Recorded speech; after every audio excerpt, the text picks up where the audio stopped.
Chapter 1. It was the rough hand over her mouth that convinced Cassie String that what was happening was real. That and the way the other man grabbed her legs. 5 minutes earlier, Cassie had gotten off the school bus and walked up the hill toward her house. A white van was parked in her driveway. She hadn't recognized the van. She barely recognized the house. After nearly 16 years of living in the same house, it was hard to get used to some place you'd only lived 2 months. There was a squealing metal sound like a door opening. Then hands grabbed her from behind. An enormous arm wrapped itself around her neck like a boa constrictor. She swung her open backpack up and behind her and heard the man grunt as it connected. A pen bounced off Cassie's head and a book struck her shoulder. The man tore the backpack from her and flung it on the ground, then pulled her tighter against his fat belly. Cassie started to scream, but then his hand was over her mouth, stifling her, pressing so hard she felt the bridge of her nose shift. This couldn't be happening to her. Cassie managed to catch a tiny fold of skin between her front teeth. She nipped it hard. I'm not sure I can say this is the one bad word in here, but it was hissed in her ear. The hand loosened for a second. She smelled fried food when she took a shuddery, frantic breath, but then the hand was clamped down again, harder. No air, no air. Another man ran in front of her and grabbed her ankles, easily swinging her up into the air. He was short and solid with a dyed black mullet. "She's a sassy one," he said and grinned. He was still grinned when Cassie kicked him in the face. Her shoe flew off her foot. Dropping one of Cassie's legs, he clamped a hand across his nose, which was now spurting blood. The hand across her mouth loosened. Cassie dragged another breath into her lungs, then let it out in a scream.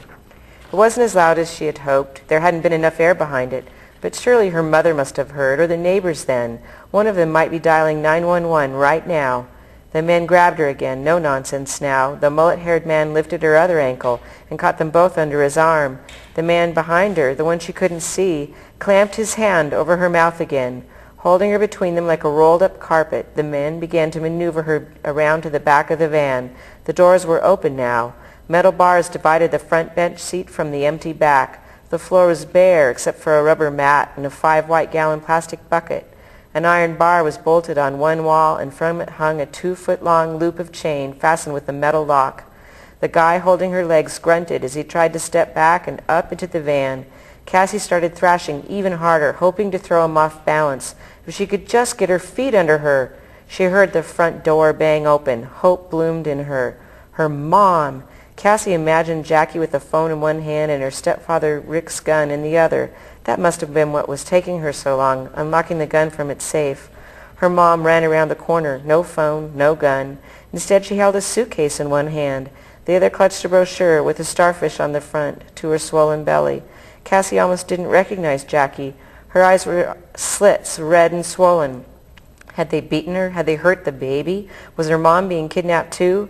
She arched her back even more frantically, managed to get her mouth free. "Mom! Mom, help me! Mom!" Her mom looked at Cassie, then away. Something was terribly wrong. Cassie felt like she had stepped out into the air, never noticing the staircase beneath her feet. The feeling of beginning to fall. Behind her, cold metal clicked onto her wrist so tight it pinched her skin. Handcuffs. The man with the mullet let her go, and she fell against the man behind her. In a strangled voice, Jackie spoke to the two men. "Wait, I don't know if this is right. Do you have to manhandle her like that?" The man with his arm looped around Cassie's neck spoke. "Oh, they're tricky at this stage, ma'am. You can't ask them to come along quietly because they won't. They'll lie and manipulate until they've got you believing that's what up is down and what's black is white." "Mom, what's happening?" Cassie asked in a choked whisper. "What's happening to me?" "It's for the best, Cassie. They're going to help you." Jackie's indrawn breath was like a sob. "What? Mom? What are they doing? Where are you letting them take me?" The man behind Cassie gave her shoulder a little shove. "Okay, ma'am, we need to get the show on the road." Cassie took one step, too, not resisting. Her mother handed the other one the suitcase, and he threw it into the back of the van. He picked Cassie's shoe off the lawn and threw that in, too. She heard the front door open again and looked over to see Rick coming out of the house. He came down the steps and put his arm around her mother. "That's right, Cassie. Just go along with these gentlemen. They're going to help you with your problems." "I don't have any problems," she yelled. "It's you who has the problem."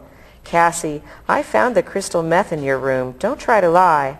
Shock stiffened her spine. "What are you talking about? I don't use drugs," she appealed to her mom. "I don't. How can you even think that?"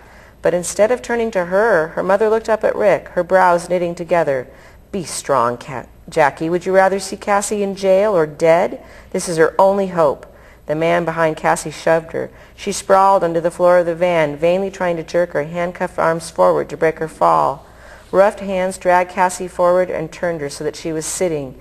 They unlocked the chain and slid it through her handcuffs, then clicked it closed again. She only had eyes for her mother. Surely Jackie couldn't allow this to happen. Surely she would know whom to believe. Instead of looking at Cassie, her mom pressed her face into Rick's neck. Absently, he patted her back, but his eyes didn't move. The last thing Cassie saw before the van doors slammed closed was her stepfather's cold stare. So that's chapter 1.